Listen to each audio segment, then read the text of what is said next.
Hello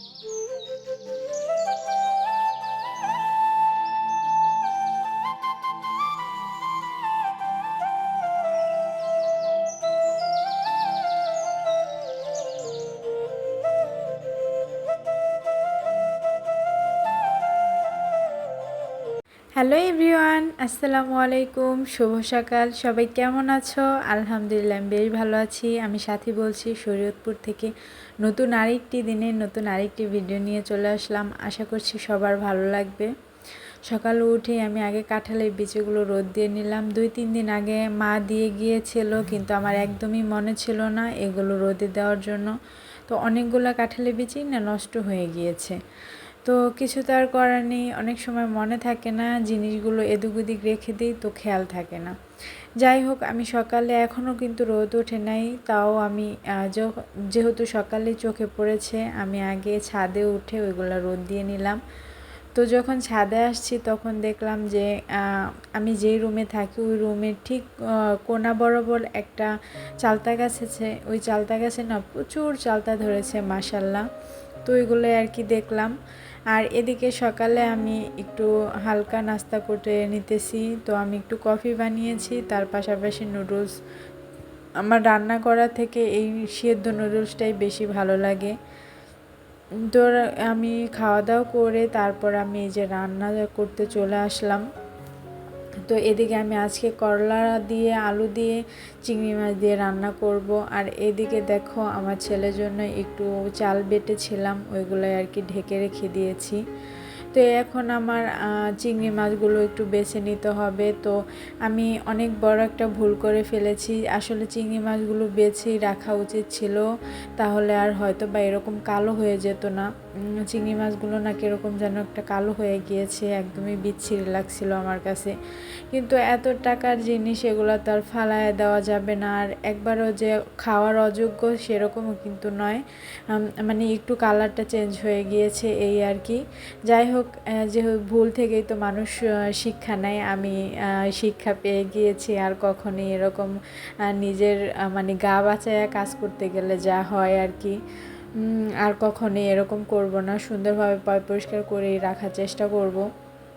তো আসলে আমি সব সময় চিংড়ি মাছ আনলে পরিষ্কার করেই রাখার চেষ্টা করি, কিন্তু আমি একটা ভিডিওতে আপুকে দেখেছি যে বক্স ভরে একদম আনামি রেখে দিয়েছিল। তো তার দেখা দেখি আমি আর কি এই কাজটা করেছিলাম।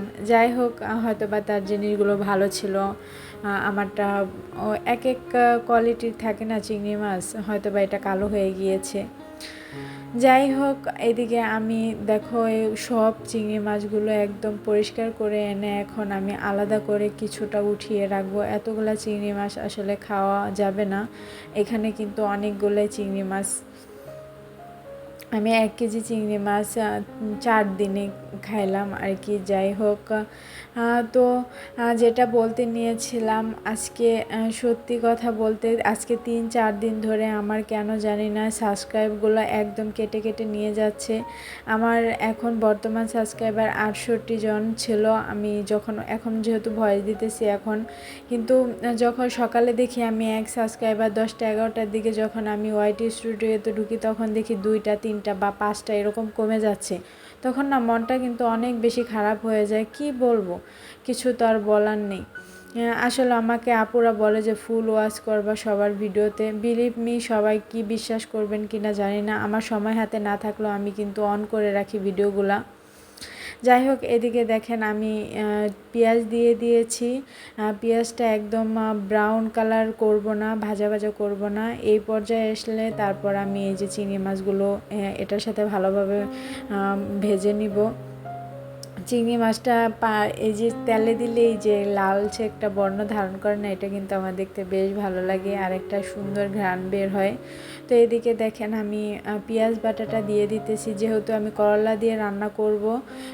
তো এখানে পেঁয়াজ বাটা আর হচ্ছে রসুন বাটাটা দিয়েছি, আদা বাটাটা দেইনি।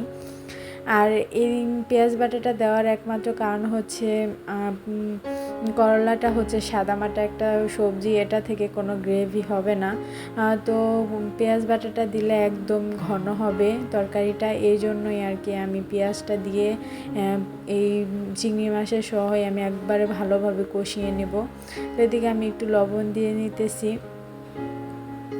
আর তরকারি আপনারা যত বেশি কষাবেন তত বেশি কিন্তু স্বাদ হয়। তো আমার এক ননদ, মানে মামাতো ননাস হয়, তার শাশুড়ি, মানে তা কষাইতে কষাইতে তরকারি মনে করেন একবারে লাল টকটকে বানায় ফেলায়, পোড়া পোড়া করে তারপরে তরকারি দেয়।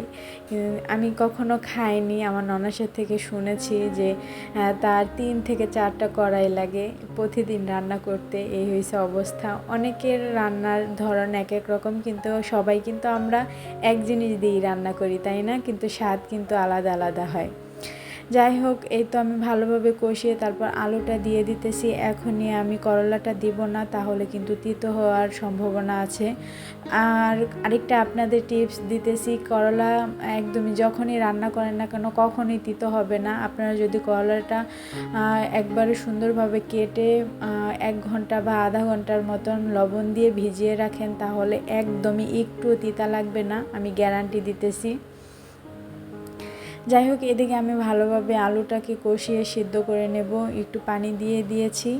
আর এই ফাঁকে আমার রান্না করার সময় না অনেক ক্ষুধা লাগে, কেন জানি না, আপনাদের কি এরকম লাগে কি না জানাবেন অবশ্যই। তো আমি একটু হলুদ আর একটু মরিচ দিয়ে আমি 2টা আলু কেটে নিয়েছি, তো এইগুলো এখন ভেজে সস দিয়ে খাবো, তার জন্য শর্টকাট নাস্তা। আমার কিন্তু এটা বেশ ভালো লাগে, আপনাদের কেমন লাগে অবশ্যই জানাবেন।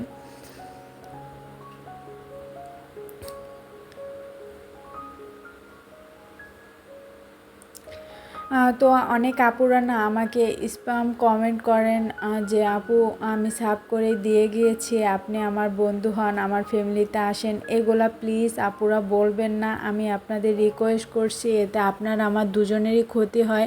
ইউটিউবে আসছি, ইউটিউব সম্পর্কে বেশি ধারণা নেই, কিন্তু এতটুকু এই 1-1.5 মাস এতটুকু অভিজ্ঞতা হয়েছে যে ইউটিউবের অনেক রুলস আছে, এই রুলস অনুযায়ী না চললে কখনোই এখানে আমি সফল হতে পারবো না। তো আমি বলছি না যে আমি কারো ভিডিও দেখব না, আমার ভিডিও সবাই দেখবে, এরকম কিন্তু একবারই নয়। এখানে সবার সাহায্য সবার লাগে, কেউ কখনো একা এখানে উপরে উঠতে পারে না। তো এ পর্যন্ত যারা আমার ভিডিওটা দেখছেন সবাইকে অসংখ্য ধন্যবাদ। আর এদিকে দেখেন আমার রান্না কিন্তু শেষ হয়ে গিয়েছে, তো আমি থালা বাসনগুলো রেখে দিয়েছিলাম, তো এগুলো আমি রাতে ধুয়ে নিয়েছি। তো এখন বাবুকে একটু ঘুম পাড়িয়ে তারপর আমি থালা বাসনগুলো ধুতে চলে আসলাম, সকালের জন্য একদমই একটু ঝামেলা না থাকে, যেহেতু কালকে চাঁদ রাত, তো অনেকটাই কাজকাম করতে হবে। আর আমি এগুলো সব কাজকাম সেরে তারপর আমার বাবার বাসায় যাব, যেহেতু আমি এ বাসায় ঈদ করব না। তো কী করার আছে।